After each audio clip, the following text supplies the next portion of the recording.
तो जैसे जब भी दिन शुरुआत होता है, दिन की शुरुआत होती है, आपके पास बहुत सारे काम रहते हैं कि मेरे को ये करना है, मेरे को वो करना है, फिर एकदम से केओस आ जाता है कि मैं कौन सा काम पहले करूं नहीं करूं। उसी को बचने के लिए हमें क्या करना चाहिए? ऑर्गेनाइज करना चाहिए हमारी सारी चीज़ों को। ऑर्गेनाइज जब तक हम नहीं करते हैं तो चीज़ें बिखरी हुई रहती हैं, हम उनको कर नहीं पाते कि किसको किस ऑर्डर में करना चाहिए। अब ऑर्गेनाइज हम बहुत सारी चीज़ों को करते हैं, जैसे हम पहले ऑर्गेनाइज करते हैं थिंग्स को बेटा, है ना, चीज़ों को ऑर्गेनाइज करते हैं। जैसे अभी आपने देखा होगा मीडिया पे, सोशल मीडिया पे लोगों को जब स्टेटस लगाना होता है तो घंटों इसी चीज़ में बिता देते कि कौन सा गाना लगाएं ताकि लोग बात देखें, या कौन सा मैं कैसे लिखूं, कैसे अरेंज करूं चीज़ों को कि लोग बात देखें। और फिर जो लोग देखते हैं वो उसको एक सेकंड में नहीं देखते हैं और आगे बढ़ जाता है ना। तो हम चीज़ों को इतने अच्छे तरीके से अरेंज करके रखना चाहते हैं अपनी सोशल आईडी पे या फिर हमारे लैपटॉप्स में कि चीज़ें अरेंज रहें, मोबाइल में कि हमारी सारी चीज़ें अरेंज रहें अच्छे से, फाइल्स वगैरह सब फोल्डर्स वगैरह में रखें। तो ऐसे हम जब चीज़ों को अरेंज करके रखते हैं तो हमें आसानी होती है उनको ढूंढने में। वैसे ही लाइफ में भी जब हम चीज़ों को अरेंज करके रखते हैं तो हमें टास्क करने होते हैं उनको सही तरीके से, तो आसानी से आप उनको कर पाओगे बेटा, है ना। दूसरा, आपको अगर ऑर्गेनाइजेशन ऑफ थिंग्स हो गया, फिर ऑर्गेनाइजेशन ऑफ टास्क। आपको रोज टू डू लिस्ट बनानी रहती है कि कैसे हमें आज क्या क्या करना है ना। अगर आपको पहले से नहीं पता होगा कि क्या करना है तो फिर आपको एकदम से ध्यान आएगा, फिर आपको लगेगा अब तो समय नहीं, अब तो समय खत्म हो गया। जैसे हम लोग कॉलेज की जनरली टेंडेंसी रहती है कि एकदम डेडलाइन का वेट करते हैं। जनरल टेंडेंसी रहती है कि जब भी डेडलाइन आती है तभी पूरा करना है। कल एग्जाम है तो आज रात से तैयारी करना शुरू कर रहे हैं कि लाओ कुछ पढ़ लेते हैं, पेपर्स ढूंढ रहे हैं कि भाई पीछे के पेपर्स नोट्स कुछ मिल जाएं, है ना। तो वो अगर हम पहले से अरेंज करके रखेंगे तो हमें आसानी होगी। पहले से अगर हम पढ़ेंगे तो और अच्छे से हम स्कोर कर पाएंगे एग्जाम में। अगला रहता है ऑर्गेनाइजेशन ऑफ पीपल, जिसमें हम डेलीगेट करते हैं। जैसे जो भी मेरे दोस्त वगैरह रहते हैं उनसे ये एक्सपेक्टेड रहता है, क्योंकि वो मैनेजर की जॉब पे ज्वाइन करते हैं, मैनेजर के पोस्ट पे, तो उनको ये एक्सपेक्टेड रहता है कि आप लोगों को डेलीगेट करो काम। आपको खुद सारा काम नहीं करना है, आपको लोगों से काम करवाना है। तो वो भी क्वालिटीज रहती, कैसे हम लोगों से, जैसे हमारे दोस्त हो गए, कुछ चीज़ें हमें अच्छी आती, कुछ चीज़ें हमारे दोस्तों को अच्छी आती, तो हम उनसे करवा सकते हैं, है ना। इतनी तो फेवर हम ले ही सकते दोस्तों से, कॉलेज यही तो रहता है। आगे तो जैसे ये मैट्रिक्स रहता है जिससे आपके जो टू डू लिस्ट है उसको आप कैसे मैनेज कर सकते हो। बहुत सारे टास्क हैं आपके पास, उनको आप ऐसे ऐसे अरेंज कर सकते हो। तो 4 क्वाड्रेंट्स हैं, आप सबको पता है, first quadrant, second quadrant, third quadrant, सबको पता है। तो फर्स्ट क्वाड्रेंट जो है वो कौन सा है बेटा? इंपॉर्टेंट बट नॉट अर्जेंट, है ना, देख पा रहे हो, important but not urgent. Second quadrant क्या है? Important and urgent. थर्ड क्या है? Urgent but not important. और फोर्थ क्वाड्रेंट है नॉट इंपॉर्टेंट नॉट रील्स का मैंने उसी क्वाड्रेंट में रखा है। जो प्लानिंग है हमारी वो किसमें है? प्लानिंग, सब लोग देख पा रहे? Quadrant 1, important but not. तो जैसे यहाँ पे बच्चे जब भी संडे को उनको लगता है कि हाँ मैं टाइम खराब कर रहा हूँ, तो संडे को सब बच्चे बैठते हैं जो भी कोटा में भी तैयारी कर रहे हैं, क्योंकि मैं ज़्यादा एग्जाम्पल्स ले सकता हूँ क्योंकि मेरे को वो चीज़ें पता लगती हैं। तो बच्चे संडे को बैठते हैं, लाओ प्लान करते हैं अगले वीक का क्या करें। वो ये नहीं देख रहे कि आज मेरे पास संडे है, आज मैं काम कर सकता हूँ, वो पहले देखेंगे कि प्लानिंग कर लेते हैं। प्लानिंग अर्जेंट नहीं है, प्लानिंग से अगला वीक सही होगा, लेकिन प्लानिंग उस समय पे करो जब आपका पीक एनर्जी आवर ना हो, है ना। पीक एनर्जी आवर में आप काम करोगे तो बढ़िया रहेगा बेटा, ठीक है। तो ऐसे ही हमारा जो दूसरा हो गया फोन कॉल्स वगैरह, कई बार फोन आ जाते हैं और हम करते रहते हैं और बता, और तू बता, और ऐसे ही बातें बढ़ती रहती हैं, अनइम्पोर्टेंट बेसिकली, है ना। वो इंपॉर्टेंट नहीं है, कई बार अर्जेंट रहता है कुछ फोन कॉल्स, लेकिन बहुत ज़्यादा इंपॉर्टेंट कॉल्स हमें नहीं आती। अभी तो जॉब में आ जाएंगे, अभी नहीं आती। आगे तो ये कुछ टाइम वेस्टर्स हैं, जैसे आप पढ़ेंगे तो आपको समझ आएगा, है ना। एक बार आप इन सबसे गो थ्रू हो लीजिए। जैसे पहला है हमारा नेवर सेटिंग गोल्स, कि हम गोल्स कभी भी सेट ही नहीं करते। जनरल टेंडेंसी रहती है हमारी, हमें लगता है कि भाई इतने काम हमारे पास है नहीं, पर अगर आप अभी से अपने आप को ऑर्गेनाइज रखोगे बेटा, तो बाद में चल के आप एग्जाम्स के लिए जब भी तैयारी कर रहे होगे, जिस भी चीज़ के लिए आप तैयारी कर रहे होगे, अच्छे से आप अपने आप को मैनेज कर पाओगे। दूसरा रहता है moving around and socialising too much. ये कॉलेज में थोड़ा ज़्यादा होता है कि दोस्त लोग चल रहे हैं तो हम भी चल लेते हैं, आपके पास और चीजें हैं कॉलेज में करने के लिए, आपको कॉलेज में वो सारी सुविधा है जो आपको मिलनी चाहिए, है ना। लेकिन हम दोस्तों के साथ घूमने में इतना समय बिता देते हैं कि समय सारा खत्म हो जाता है। जैसे मेरे एक दोस्त था, है ना, वो उसको शुरू से क्लियर था उसको यूपीएससी की तैयारी करनी है।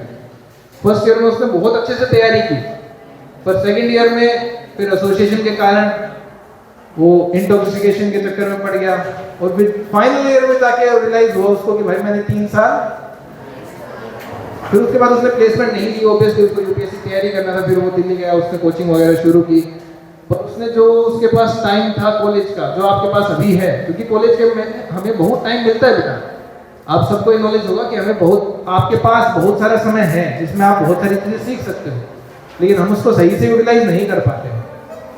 तीसरा हो गया हमारा trying to do more than one thing at a time. ये बहुत ज्यादा रहता है, हमारा मल्टीटास्कर बन जाते हैं हम लोग, है ना। और मल्टीटास्कर आता कहां से है? आप थोड़ा शांत रहेंगे, है ना। तो मल्टीटास्किंग आता कहां से? जब भी हमें समय मिलता है तो हमें लगता है उसको यूटिलाइज कर लेते हैं। कैसे? मोबाइल चला के, है ना, क्योंकि मोबाइल में कुछ प्रोडक्टिव हो जाएगा। तो जैसे आप मोबाइल ऑन करते हो बेटा, होता क्या है कि आप सोचने का समय नहीं दे रहे हो, आप अपने दिमाग को सोचने का समय नहीं दे रहे हो कि क्या क्या चीज आप इंप्रूव कर सकते हो अपनी लाइफ में। अगर आप जस्ट 10 मिनट बैठ के रोज ये प्रैक्टिस शुरू कर दो कि मैं सोचूं कि आज क्या हुआ, कैसे मेरा दिन गया, मैंने कहाँ कहाँ पे समय दिया, कैसे मैं और अच्छे से कॉलेज टाइम को यूटिलाइज कर सकता हूँ, क्योंकि आपको अभी रियलाइज नहीं हो रहा है बेटा कॉलेज लाइफ का टाइम, है ना। बाद में जब आप जॉब में जाओगे, जहाँ पे भी आप रहोगे, तो आपको समझ में आएगा कि हाँ मेरे पास कॉलेज में टाइम था। जॉब में आपके पास सच में टाइम नहीं रहेगा, बहुत ज्यादा टाइम हमारा इधर उधर जॉब की चीजों को मैनेज करने में ही चला जाता है। अभी आपके पास वो टाइम है जो कल सर ने समझाया कि आपके पास अभी टाइम है, आपके पास अभी एनर्जी है, उसको सही जगह पे चैनल करो, है ना, वरना हम गलत जगह पे फंस जाते हैं। ऐसे बहुत सारी चीजें आप लोग बाद में देख सकते हैं, है ना। आगे चलते हैं। जैसे टाइम मैनेजमेंट का ऑर्डर हो गया, अब हमें ये तो डिसाइड कर लिया हमने कि कौन सा समय हमें, कौन सा काम हमें करने हैं। भाई फर्स्ट सेकंड क्वाड्रेंट के काम हमें करने हैं, फर्स्ट क्वाड्रेंट के काम हमें करने में मदद करते हैं, लेकिन सेकंड क्वाड्रेंट के काम हमारे अर्जेंट रहते हैं और इंपॉर्टेंट भी रहते हैं।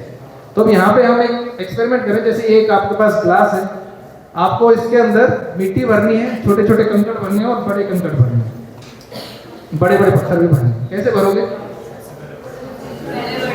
जैसे आपको पता होगा, सबसे पहले हम लोग क्या भरेंगे? बड़े पत्थर, फिर छोटे पत्थर, और फिर, है ना, रेत भर लेंगे, उसके अंदर सारा सेट हो जाएगा। तो सबसे पहले आपको बड़े टास्क करने रहते हैं। बड़े टास्क मतलब इंपॉर्टेंट टास्क, जैसे हमारे फैमिली के काम, या फिर आपके अभी जो जॉब के काम है, या फिर आपके कॉलेज के काम जो रहते हैं, जिन पे आप ग्रोथ कर पाओ, वो काम पहले रहेंगे, फिर आपके दूसरे काम रहेंगे, और फिर जो आपकी सोशल लाइफ है, मतलब फ्रेंड्स के अलावा नहीं बोल रहा हूँ मैं, वो वाली बोल रहा हूँ जो मीडिया वाली है, वो वाली बाद में आ जाएगी बेटा। वो सारी एक्टिविटीज हमारी बाद की है। जैसे एक बहुत ही फेमस ही मैं स्टेटमेंट भी सुन रहा था अभी कि हम लोग रोज बहुत सारी रील्स देख लेते हैं, लेकिन याद नहीं रहता किससे हमने कौन सा ज्ञान लिया। वो रील्स बहुत ज्ञानवर्धक रहती है, हमें ऐसा लगता है, लेकिन वो ज्ञान हमें याद, तो आप उस चीज को इंपॉर्टेंट समझ सकते हो, लेकिन वो इंपॉर्टेंट एक्चुअली में है नहीं। तो ये यही है टाइम मैनेजमेंट, कि आपको पहले बड़े काम आपको ऑर्गेनाइज करने हैं कि क्या उनसे आपके बड़े काम है, उस हिसाब से आप चीजों को अरेंज कर सकते हो। आगे चलते हैं, ये उसके ऊपर एक वीडियो थी, आगे चलते हैं। अब दूसरी ये वाली इंपॉर्टेंट चीज मैं ज्यादा बताना चाहूंगा कॉलेज लाइफ के बारे में, कि टाइम मैनेजमेंट जो रहता है वो बिल्कुल आप कर सकते हो अच्छे से, लेकिन टाइम मैनेजमेंट से पहले आपको किसको मैनेज करना पड़ेगा? खुद को ही मैनेज करना पड़ेगा। कॉलेज में ऐसा बहुत बार, जैसे मैंने ऑब्जर्व किया है, आप लोग भी ऑब्जर्व करते ही होंगे, क्योंकि हम सब कॉलेज से पास आउट हैं, कि कॉलेज में हमारी जो हैबिट्स है बेटा, वो हमारा बहुत सारा समय लेके चली जाती है। हमारी जो आदतें हैं अच्छी तो बहुत बढ़िया है, जो बुरी आदतें हैं बेसिकली वो हमारा इतना समय लेके चली जाती हैं कि हमारे पास समय ही नहीं बचता है। उस आदतों में बहुत सारी चीजें रहती हैं, है ना, जो अलग अलग रहते हैं, सबके पास अलग अलग बुरी आदतें रहती हैं, सब उनसे झेलते रहते हैं कि कैसे उससे ओवरकम किया जाए, नहीं किया जाए।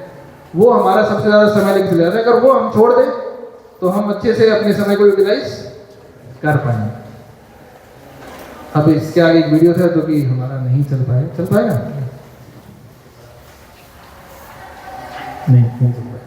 तो इस वीडियो में ऐसा दिखाया जाता है कि जैसे मान लो कोई छोटा सा एक कीवी बर्ड है ना, वो ऐसे रोड के ऊपर चल रहा है, ध्यान से सुनिए सब लोग। तो कीवी बर्ड आराम से रोड के ऊपर चल रहा है, फिर उसको आराम से एक सामने एक बहुत ही ब्राइट सा ऑब्जेक्ट दिखता है। तो पहले तो वो उसको नेग्लेक्ट कर देता है, अच्छे से चले जाता है ना।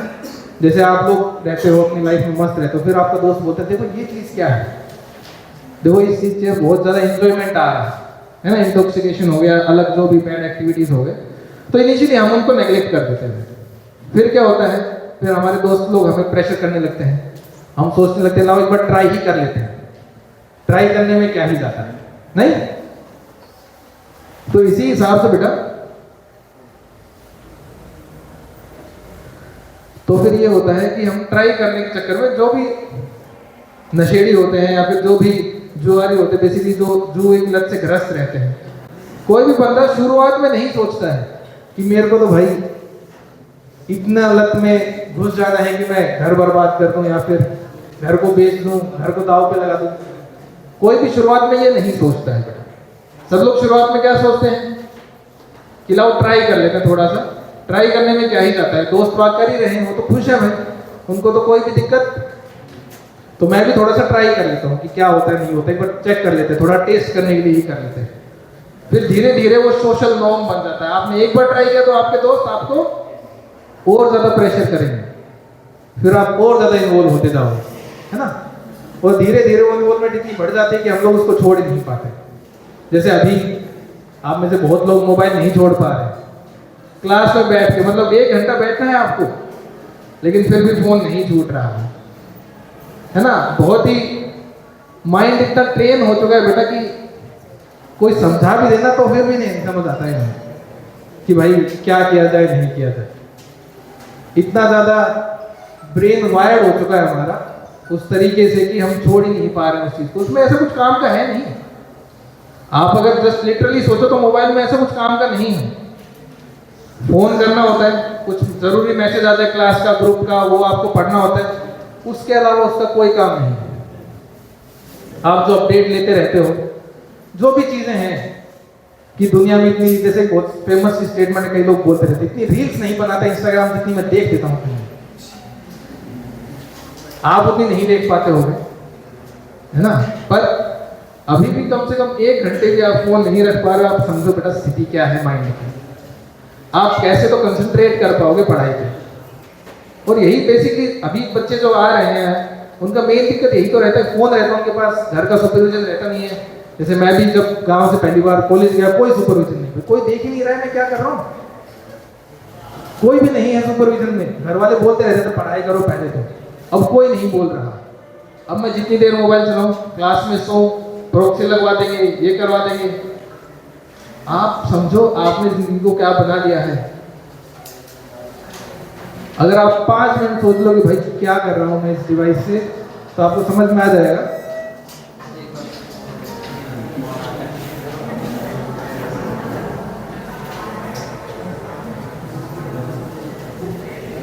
हाँ, तो वो एक मतलब मेरा फोन इसलिए आ रहा था कि अभी कुछ काम था उसी वजह से।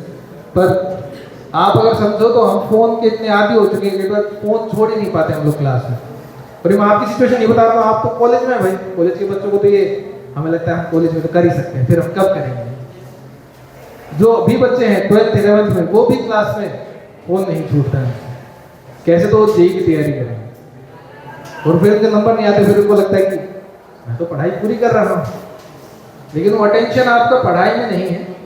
अटेंशन इतना शॉर्ट स्पैन हो चुका है कि आप 1 घंटे बैठ के 3 घंटे बैठ के पेपर नहीं कर पा रहे हैं, है ना। तो इसीलिए थोड़ा सा इस चीज पे ध्यान दे। एडिक्शन बेटा शुरुआत में छोटा रहता है, बहुत छोटा, है ना।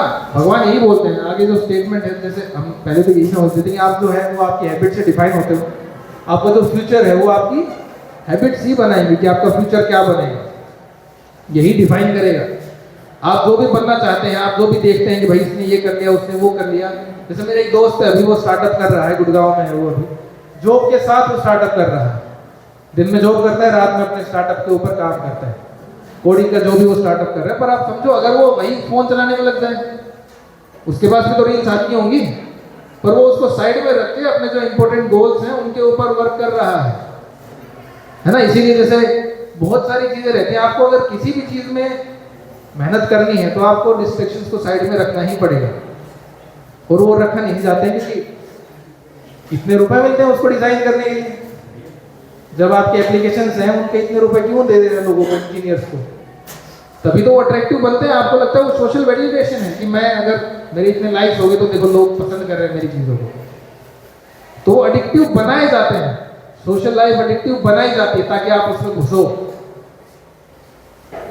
आगे बढ़ते हैं। तो भगवान ने यही कहा है कि बेस्ट वे है किसी भी हैबिट को कंट्रोल करने का कि उसको शुरू ही ना करो, मतलब उसको शुरुआत में ही रोक दो। लेकिन ऐसा हम लोग कर नहीं पाए हैं।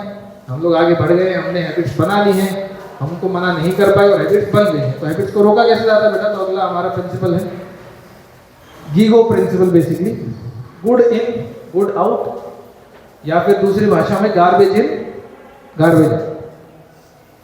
आप जितना कूड़ा डालोगे इस दिमाग में उतना कूड़ा ही निकलेगा। आपके जो बिहेवियर हैं, जो आपके थॉट्स हैं, जो आपके एक्शंस हैं, उस हिसाब से ही मॉडिफाई हो जाएंगे, है ना। जैसे जो भी यूट्यूबर्स वगैरह रहते हैं, काफ़ी यूट्यूबर्स फेमस हैं इसी चीज़ से, है ना।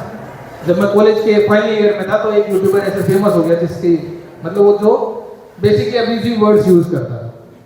तो धीरे धीरे आप सीख तो बहुत जल्दी जाते हो उनको बेटा, लेकिन वो अपनी भाषा से उनको हटाना बहुत मुश्किल हो जाता है बाद में। फिर कॉमन हो जाते हैं वो वर्ड्स हमारे, और उनको भाषा से हटाने में इतना आपको कॉन्शियस एंडेवर करने पड़ते हैं कि ये शब्द जो है वो मेरे दिमाग में ही ना आए, ऐसा समझ रहे हो।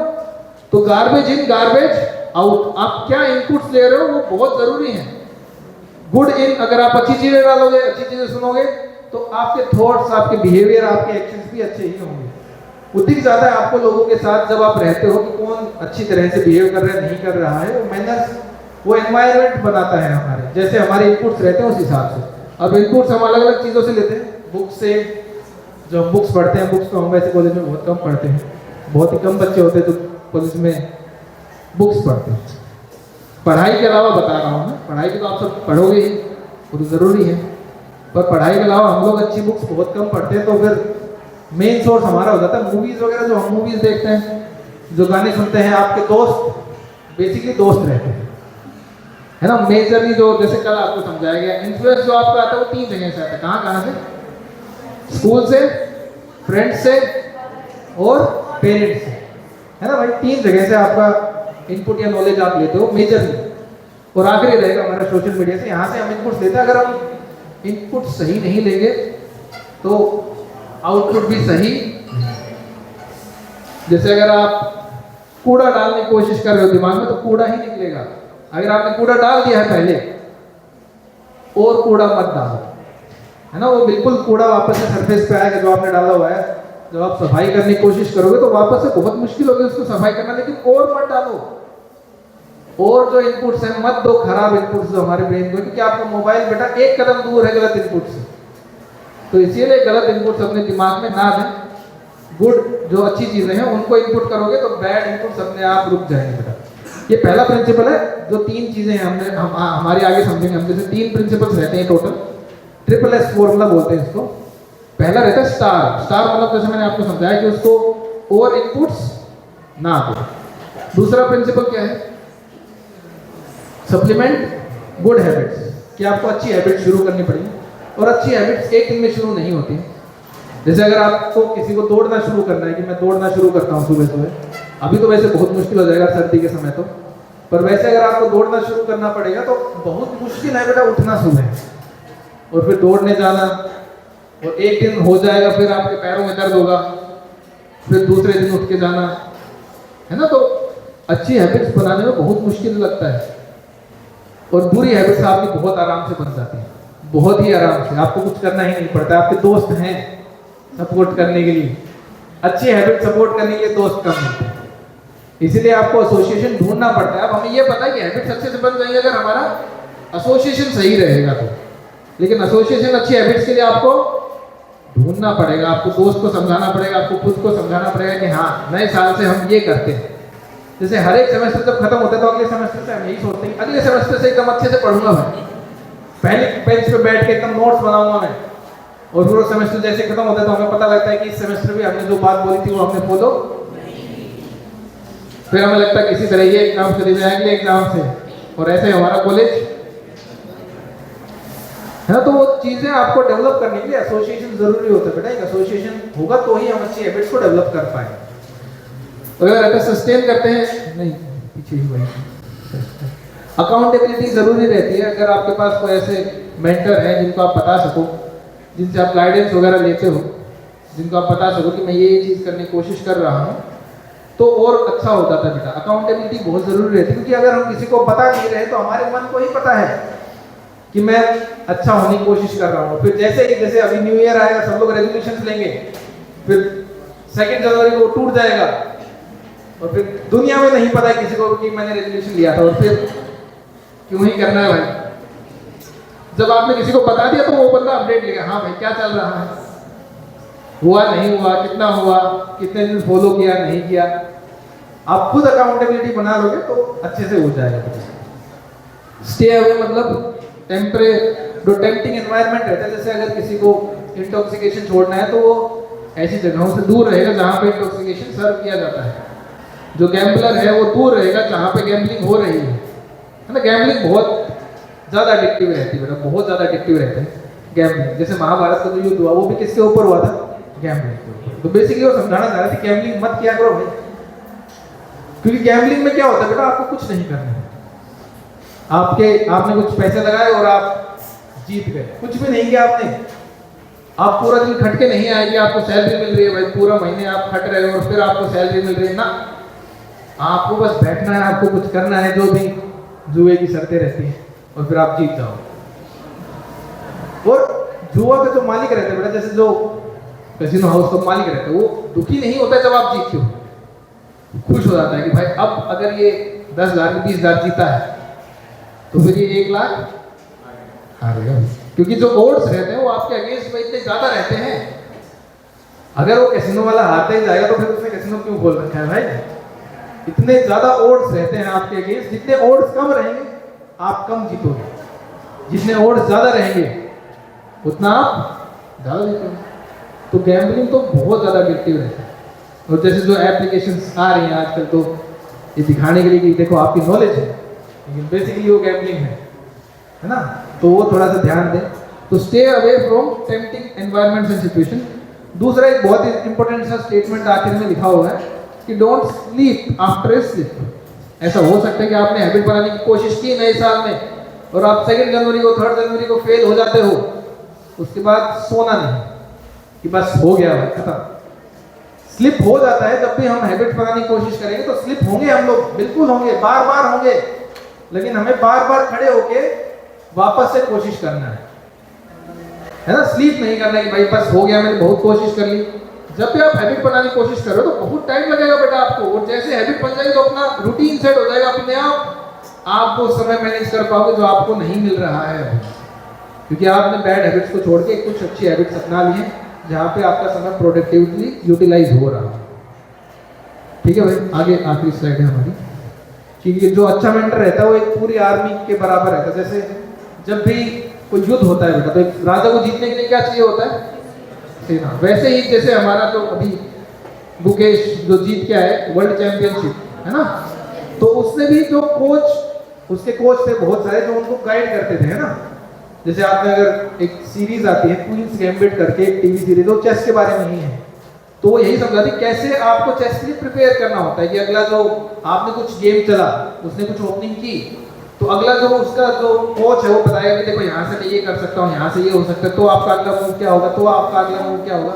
सब लोग ऐसे प्रिपेयर करके आते हैं है ना, सब लोग प्रिपेयर करके आते हैं।